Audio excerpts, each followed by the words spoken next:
Stand United to Everton 0. Fantastic performance, big improvements from midweek. I'm joined by Gavin on the live show this afternoon. Gavin, how are you? Okay?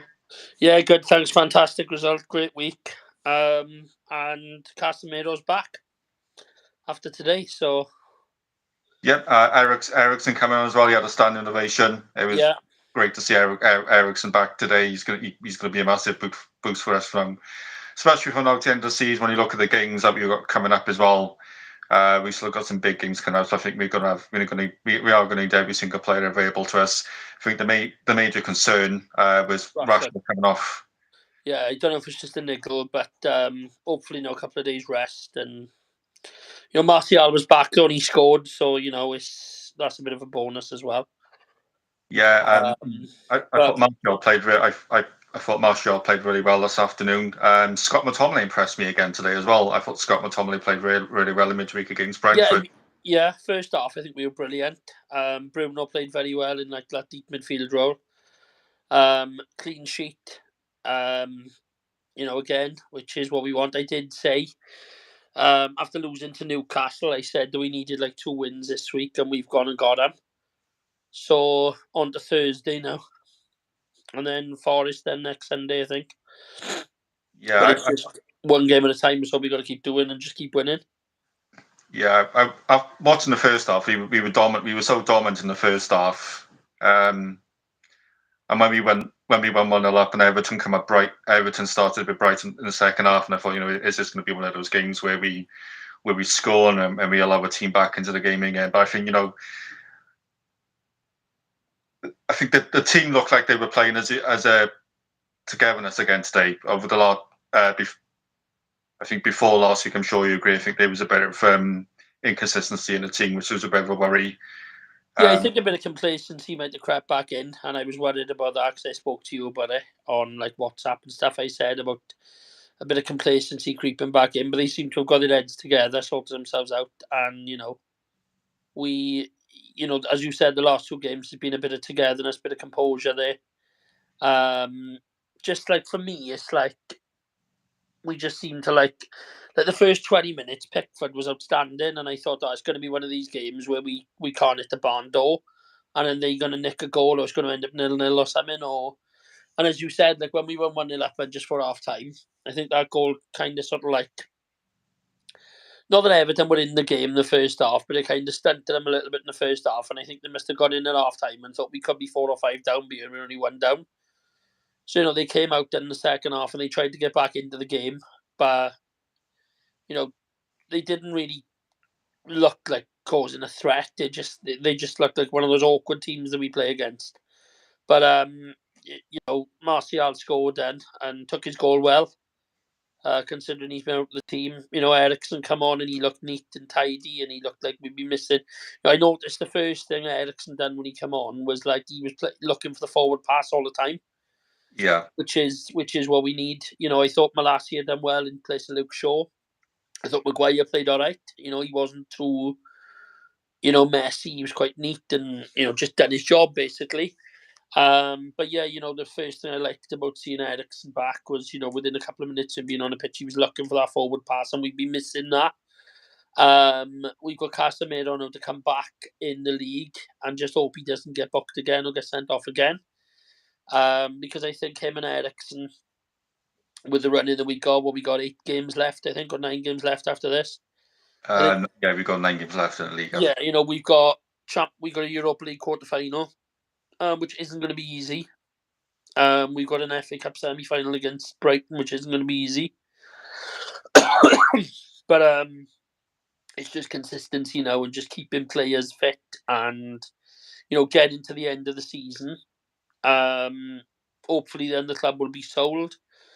And it'll be sold with enough time so we can look at targets for the summer. I mean, I was reading today that we've decided, I think, now not to keep Weghorst on beyond this season. I think he was literally put there as a stopgap. I'm glad if that decision has been made that is true, that we're not keeping him, because he's not a Manchester United player for me. There's talk of us potentially keeping Sabitzer, which I'd be happy to keep if we can get him cheap enough. he'll do a job in midfield. He's neat, he's tidy, he gets forward, he's good on the ball. We want kind of best in class. We seem to have got best in class in manager now, and we need to want to have best in class across the board. Like, in every position, we need to have that depth in the squad. Where, like, if like Martial, Rashford's got injured now. Yeah, we've got Martial coming back, but if Martial gets injured and Rashford is out for a couple of games, we got Vegas. We need sort of like best in class across. That's why I think we need like a goalie to challenge De Gea. We seem to have got our back four sorted with Martinez and Varane. It was quite fresh for me today. I don't know how you felt, but I was quite happy to see him rotate today, and not go with the normal kind of no rotation. He brought Maguire in, knowing that obviously we need Varane for Thursday. Maybe he's finally realised now, that he does need to like rotate, and it's having that trust in the players, isn't it? And I think if we've got players there that can sort of like come in and do, I'm confident now that if Rashford is out for say the next 2 games, which hopefully he won't be, Martial can come in, and if he's on his game, he can get goals. He can. It's when you bring in a player in that can't do the job that the person that's out is doing. That's what's worrying for me. Yeah, well, we've talked about it before with Ten Hag being reluctant to rotate the team, so it is good to see, and I think he's doing it at the most important part of the season, where we're now approaching the back end of the season. We still got the FA Cup game, we still got the Europa League. I think we still got a game in hand as well, which we've got to fit in somewhere. So all these players, the players who are coming back, with Eriksen coming back and Casemiro back, they're going to be vital players, I think, from us from now to the end of the season. And after watching the last 2 games, because after watching that performance against Newcastle last week, I was worried about us throwing the top 4 position away. Yeah. I don't think we played fantastic on Wednesday against Brentford, but I think it was just one of those games we just had to get the job done. Before Wednesday, we hadn't scored a league goal in 3 games in the league. It was better. It was better on Wednesday. I agree with you. It wasn't like phenomenal. It was better on Wednesday. And then it's picked up again. Then like today, it was a professional performance. As I said, the first half we could have been 4 or 5 up, and we could have been put the game to bed, and we could have been, home and dry second half. But we got the win. And it's just key. We have to get a result on Thursday in the Europa League because it's not going to be easy. I know the first leg's at home, so it's just keeping a clean sheet. We've got a good record at home this year in the league and stuff like that. So let's just hope Rashford can rest now. We can go on unscathed. We'll have Casemiro back. Eriksen hopefully may start. And then it's just one game at a time. But for me, it's like we've got key players coming back. You said it just now. We've got key players coming back at an important stage of the season, and it's just important that we kick on now. We can't really afford to have a bad game. Like every game needs to be treated as a cup final. Like I don't think they was talking earlier on about like the treble is still on and stuff. I don't think that we'll. I personally don't think we'll get past the next round of the Europa League. If we do, I think we've got a very good chance of winning it. But then we've got to get past, I think, Juventus in the semis, and we'd probably have Arsenal in the final. Can we beat Man City over 1 game? Yes, we can. But it depends what kind of form they're in and if they won the league or not, and if they're in the Champions League and whatever have you. But right now, if we were to win another trophy, either Europa League or the FA Cup, and finish where we were, I would say that's a very, very good season. In Ten Hag's first season, and then hopefully then we can look at the summer, get the players, get the rest of the players that we don't need out, get some decent quality in. Hopefully the Glazers will be gone, and we can look forward and start looking to getting back to winning ways, and being up there and challenging the likes of City and Liverpool for the title, and Arsenal. Yeah, so I don't know about you. I think when Eric Ten Hag come to the Premier League, also we all knew coming to the Premier League as a manager is completely different when you're managing teams in the Dutch league, because obviously the pace of the football is a lot slower there. Um, so I'm a bit shocked. I'm shocked how quickly Eric Ten Hag has adapted to life in the Premier League as manager. I think Obviously, there's a lot of people that are shocked by it, but you could see like what he was doing at Ajax was good, and yeah, I wanted him from the start. As soon as we knew that like Solskjaer was gone, I wanted him. He was my choice. I didn't want Pochettino. I didn't want Brendan Rodgers. I didn't want all these players that were linked. I didn't want any of those. I wanted Ten Hag, and there's a reason for that because he just seems to get it, and he's a good manager. He's a good coach.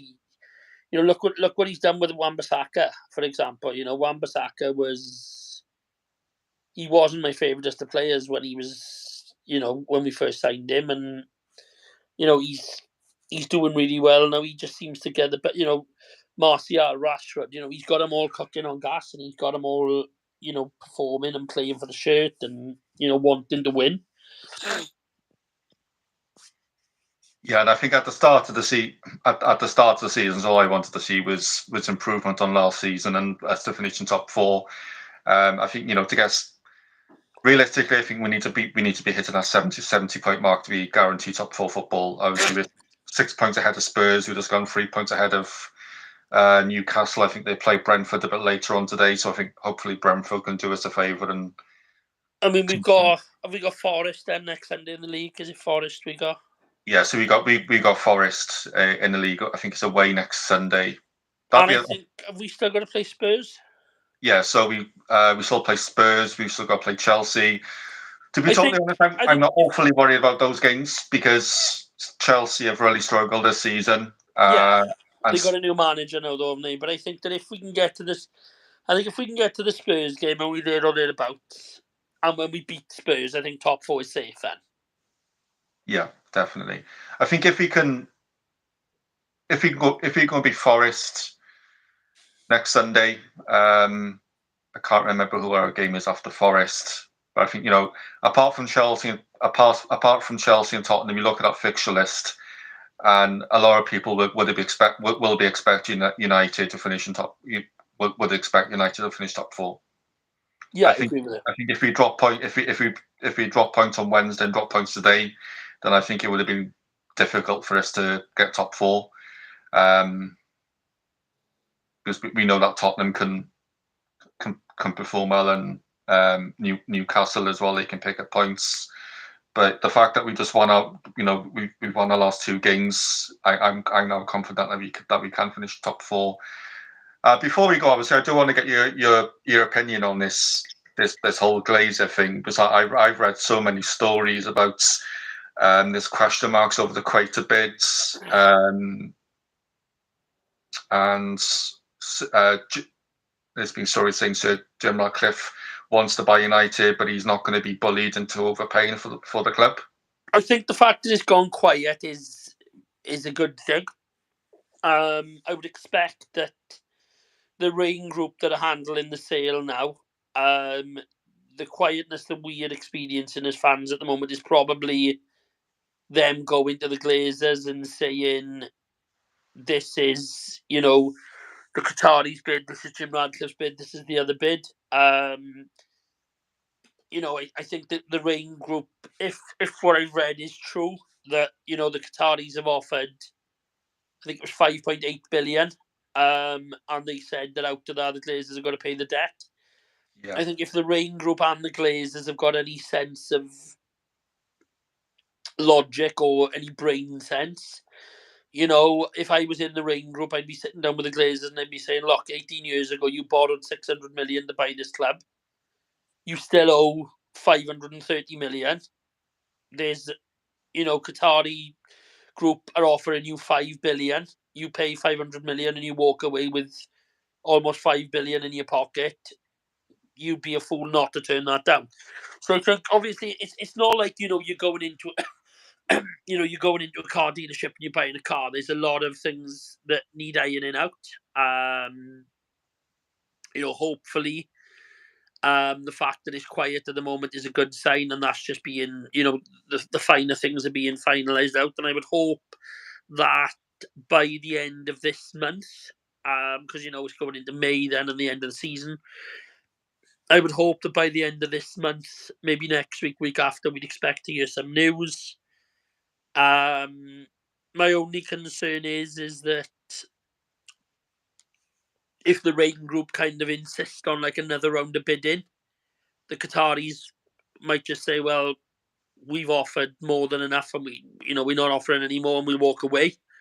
The Glazers will end up just going for minority investment just to, fix the stadium, maybe give a bit of a transfer budget. I think that like any kind of if the Glazers do stay, I think any kind of transfers in the summer, they may say to Ten Hag, there's 300 million to go and buy players, but let me tell you now, that'll be borrowed by investors. The investors will just put that on they'll say, we'll put the funds up and you pay us back. And it'll be the worst thing to happen because then there'll be another 300 million and added onto the debt. I personally, there's a lot of people that don't want Qatari ownerships and they're on about sports washing and things like that. As long as the Glazers are out and they leave Ten Hag to do his job and they leave the footballing side of things, take care of the footballing side of things, I couldn't care if there was a Liverpool fan that owned the club, to be honest with you, because as long as they just let the club get on with it, and we haven't got those Glazers out. I mean, I don't know if you've seen it, but BT managed to get a great shot behind the Stretford and behind the tunnel with just Glazers out, and they were very vocal in allowing the sounds to be played. So I mean, they know, it's a known fact that they're not wanted there. But let's just see. I mean, the fact that it's gone quiet, I mean, that may be that they've accepted a bid, and it's just going through the finer details. It may be that the Glazers are mulling over the bid, but I mean, let's be honest with you. If you were any member of the Glazer family, you'd be a fool not to turn down the money that's been thrown about, like when they basically borrowed the money to buy the club, and they still owe a lot of that money. And we are basically the Qataris are basically saying we'll give you what you want for the club, but out of that money you've got to pay off the debt. Yeah. And they'll still walk away with like 5.5 billion. They'd be stupid not to. But but let's see. Fingers crossed. We'll have new owners. We'll have a couple of new strikers. We'll have a new stadium. Well, I don't want a new stadium. I just want Old Trafford to be redeveloped. We'll have. They'll get behind Ten Hag and back him and give him what he wants. And let's see where we go next season. But let's get this season. If you was to say to me now, would you take where we are now, win the FA Cup and the Glazers out? I'd be like, yeah, where do I sign? I wouldn't be worried too much about the Europa League. The Europa League is there. Yes, it's a trophy, but it's a gateway to get into the back of the Champions League, and I think we're already on the verge of getting that anyway. So, well, yeah, we mathematically, I think we needed 11 points from our next 9 games. Yeah, which is what it's 4 wins or 3 wins and 2 draws. Do you know what I mean? You'd like to think that the players can do that, and maybe going out to the Europa League, although be it this, it's a chance to win a trophy, and you shouldn't really turn down a chance to win a trophy. I don't know about you, but I don't know if you take going out to the Europa League to try and win the FA Cup and the finish top 4, but let's keep going, and who knows? We might win. We could win all 3 and that'd be an amazing season. It's a good enough season as it is, but to win another 2 trophies and finish, I don't think we're going to finish second. I think third is the best we can hope for. Because I think Man City and Arsenal have pulled too far away. But to take third and win another 2 trophies and the Glazers gone, that'd be a fantastic season. Yeah, I think mathematically it's not impossible to finish second, but we would have to rely on Man City to slip up, and we all know towards the back end of the season they start playing and it's just not possible. I can't see them dropping too many points. But just like you said, I would take the League Cup and the FA Cup under Everton Hag's first season. Go back to you about Europa League. The Europa League is, as we know, it is a pathway to get into the Champions League. Of course, Eric Ten Hag and the team are going to take it seriously. It's that's there to be won. I think it would be more disappointing if we get past Sevilla, and then we get knocked out, and then we lose in the semi-final or the final. But I think where we are at the moment, it's really good to see it. It's more improvements that the club is on its way back, and like we're saying, listen, if we go back to this time last season, I think me and you wouldn't have thought that we'd be having a conversation like this at this stage of the season. No, where we didn't, we could still win the treble, and we on the verge of getting Champions League qualifications. But anyway, it's been a pleasure about jumping on with you. You've got to go to work in a bit, I think, haven't you? Yeah, fantastic 10-hour shift coming up. It's probably going to be really busy, but it is what it is, isn't it? Well, thank you for joining today, Gavin. No, it's been a pleasure. Made some brilliant comments as always, and it's always a pleasure having the show. Thank you all for watching. Please make sure if you are new to the channel, keep on subscribing. Thank you for watching, and we will speak to you soon. Cheers. Thanks, Gav. Bye-bye. Bye.